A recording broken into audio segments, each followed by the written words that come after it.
अगर आपको भी खून की जांच कराना है या कफ की जांच कराना है या किसी भी चीज़ का जांच कराना है, तो आप इस ट्यूब को ले करके आप इसमें खून को ले करके आप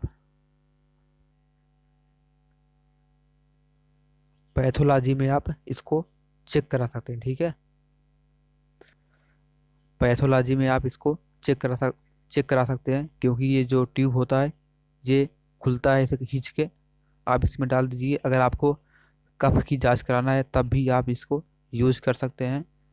ठीक है, आप इसमें कफ को भरिए, आप डॉक्टर के पास जाइए, वो चेक कर देंगे उसको। इस प्रकार से ये ट्यूब होता है, इसीलिए बनाया जाता है कि जिससे कि जनता को आसानी हो। ठीक है, सब कुछ कफ को ले जाने के लिए, रक्त को ले जाने के लिए, मूत्र को ले जाने के लिए आप इसमें कुछ भी यूज कर सकते हैं, आपको जैसा चेक कराना है।